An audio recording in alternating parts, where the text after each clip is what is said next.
नमस्कार, मैं हूं आपके साथ पलक शर्मा। आइए नजर डालते हैं फटाफट खबरों की ओर। मुख्यमंत्री अरविंद केजरीवाल ने रविवार को आवास पर पार्टी विधायकों के साथ बैठक की। इस मौके पर उन्होंने कहा कि मेरे जेल जाने के बाद पार्टी और मजबूत हुई है। सभी विधायकों ने शानदार काम किया।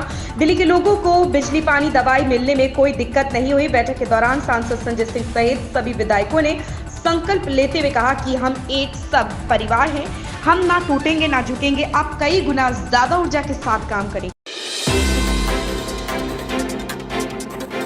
बरहामपुर से कांग्रेस सांसद और पार्टी उम्मीदवार अधीर रंजन चौधरी ने कहा कि टीएमसी के गुंडे कार्यकर्ता सड़कों पर कब्जा करने और लोगों के लिए समस्याएं पैदा करने की कोशिश कर रहे हैं। मैंने चुनाव आयोग से उन्हें तितर बितर करने का अनुरोध किया, लेकिन वे फिर से वापस आ जाते हैं। हम उन्हें किसी भी बूथ पर कब्जा नहीं करने देंगे, ना ही मैं बरहामपुर टीएमसी को जीतने दूंगा।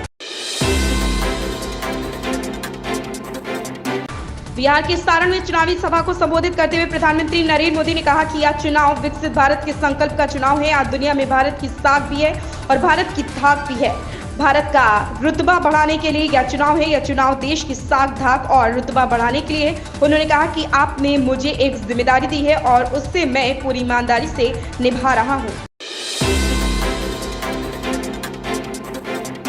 सीबीएसई बोर्ड ने बहुप्रतीक्षित कक्षा 12वीं का रिजल्ट घोषित कर दिया है। इस बार कक्षा 12वीं में 87.98% बच्चे पास हुए। छात्र सीबीएसई बोर्ड रिजल्ट की आधिकारिक वेबसाइट result.cbse.nic.in पर जाकर अपना रिजल्ट चेक कर सकते हैं। मेरठ में केएल स्कूल की राम्या सिंगर और दीवान की मानसी ने 99.4% अंक पाकर 12वीं में जिले में सबसे ज्यादा अंक हासिल किया है।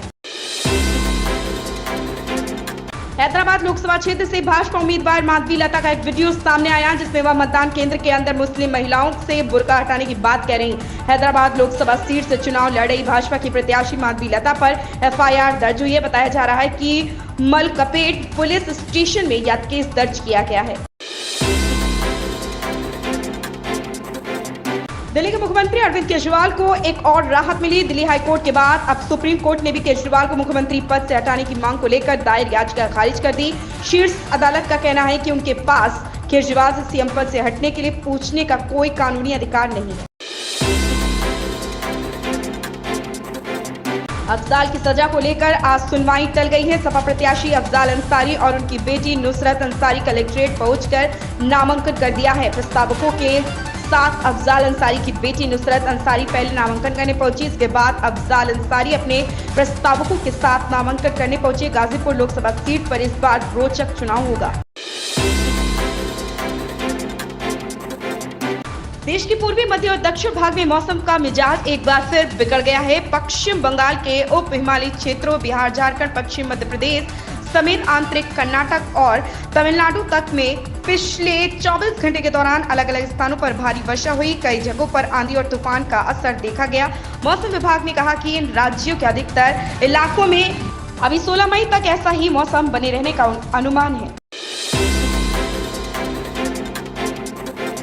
कांग्रेस के पूर्व अध्यक्ष राहुल गांधी ने सोमवार को रायबरेली के साथ अपने परिवार के रिश्तों को याद करते हुए कहा कि यह उनकी दादी और पूर्व प्रधानमंत्री इंदिरा गांधी तथा उनकी मां सोनिया गांधी की भी कर्मभूमि रही और इसलिए वह यहां से चुनाव लड़ने आए हैं। रायबरेली संसदीय क्षेत्र से कांग्रेस के उम्मीदवार राहुल गांधी यहां के महाराजगंज स्थित मेला ग्राउंड में आयोजित एक चुनावी रैली को संबोधित कर रहे थे। सीरीज हीरा मंडी में एक्ट्रेस सोनाक्षी सिन्हा को फरीदन के किरदार में देखा गया। हालांकि पहले वे इस रोल को नहीं करना चाहती थी। उनकी ख्वाहिश थी कि वे बिब्बो जान के किरदार में दिखे, लेकिन बाद में यह रोल अदिति राव हैदरी को मिला। फरीदन के किरदार में भी सोनाक्षी ने उम्दा काम किया। उनका काम देख सीरीज के डायरेक्टर संजय लीला बंसाली भी खुद को तारीफ करने से रोक नहीं पाए। जब उन्होंने सोनाक्षी की तारीफ की तो एक्ट्रेस बेहोश होने वाली थी। इन खबरों में बस इतना ही। बने रहे हमारे साथ।